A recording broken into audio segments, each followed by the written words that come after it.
রাজনৈতিক অঙ্গনে যে চরম বিশৃঙ্খলা নতুন রাজনৈতিক দলের, সেটি সাধারণ মানুষকে চরমভাবে বিভ্রান্ত করছে। ছাত্রদল সবসময় বাংলাদেশের স্বাধীনতা সংগ্রামের ঐতিহ্যকে ধারণ করে 15.5 বছর ধরে বাংলাদেশের মহান মুক্তিযুদ্ধের যে স্বাধীনতা পরবর্তী সময়ের ইতিহাসকে ব্যাপকভাবে একপেশে করা হয়েছে এবং মুক্তিযুদ্ধের ইতিহাসকে আওয়ামী লীগ নিজেদের একক সম্পত্তি বানিয়ে ফেলেছে। আমরা 24-এর গণ-অভ্যুত্থান পরবর্তী সময়ে সেরকম একটা প্রবণতা লক্ষ্য করছি যে গণ-অভ্যুত্থানের একক মালিকানা হিসাবে একটি রাজনৈতিক দল গঠিত হয়েছে, কিন্তু দুঃখজনকভাবে যেটি লক্ষ্য করা যাচ্ছে সেই রাজনৈতিক দলটি শুধুমাত্র গণ-অভ্যুত্থানের স্পিরিটকে ধারণ করে তারা রাজনৈতিক দল গঠন করলেও তারা শুধুমাত্র একটি নির্দিষ্ট শ্রেণীর গোষ্ঠীতে আবদ্ধ হয়েছে। আপনারা দেখেছেন যে নতুন যে রাজনৈতিক দল গঠিত হয়েছে সে রাজনৈতিক দলের অভিষেক অনুষ্ঠান এবং তাদের যে ইফতার পার্টি হয়েছিল, সেখানে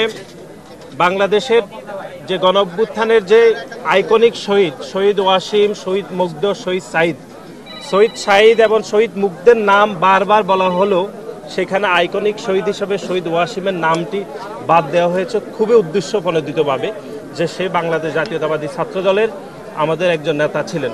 25 বছরের ওয়ারেন্টিযুক্ত দীর্ঘস্থায়ী দরজা প্রোটেক্টর, আধুনিক ও মজবুত দরজা। সুতরাং গণ-অভ্যুত্থানের যে মালিকানা দাবি করে যে রাজনৈতিক দল গঠিত হয়েছে, তারাও 24-এর গণ-অভ্যুত্থানের যে ইতিহাসকে তারা কিন্তু বিনষ্ট করছে। যেরকম আমরা দেখেছি যে মহান মুক্তিযুদ্ধের পরবর্তী সময়ে আওয়ামী লীগ ইতিহাসকে তারাও এরকম একপেশে করেছে।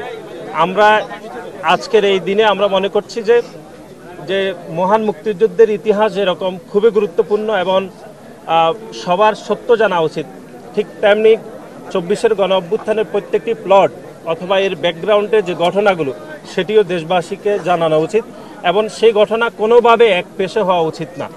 আমরা দেখেছি নতুন যে রাজনৈতিক দল গঠিত হয়েছে সেই রাজনৈতিক দলের আর্থিক সংকলনের বিষয়ে আমরা ইতিমধ্যে প্রশ্ন তুলেছিলাম, কিন্তু সেগুলোর বিষয়ে কোনো সদুত্তর পাইনি। বরং আমরা গত কয়েকদিন যাবৎ দেখেছি যে রাজনৈতিক অঙ্গনে যে চরম বিশৃঙ্খলা নতুন রাজনৈতিক দলের, সেটি সাধারণ মানুষকে চরমভাবে বিভ্রান্ত করছে এবং আমরা নতুন প্রজন্মের এই গণ-অভ্যুত্থান পরবর্তী সময় বাংলাদেশের সাধারণ শিক্ষার্থীদেরকে আমরা বাংলাদেশের একটি ইতিবাচক রাজনীতির যে শুভ সূচনা হয়েছে, সেখানে বাংলাদেশের প্রতিটি সাধারণ শিক্ষার্থীকে আমরা আজকের এই স্বাধীনতা দিবসের শুভেচ্ছা জানাচ্ছি। আমরা বিশ্বাস করি বাংলাদেশ জাতীয়তাবাদী দল বিএনপি এবং বাংলাদেশ জাতীয়তাবাদী দল ছাত্রদল সবসময় বাংলাদেশের স্বাধীনতা সংগ্রামের ঐতিহ্যকে ধারণ করে এবং একই সাথে প্রকৃত যে ইতিহাস, সেটি মুক্তিযুদ্ধ হোক অথবা 24-এর গণ-অভ্যুত্থান হোক, সেটি যেন একদম সঠিক ইতিহাস থাকে সেটি জানার সবাইকে উদাত্ত আহ্বান জানাচ্ছি।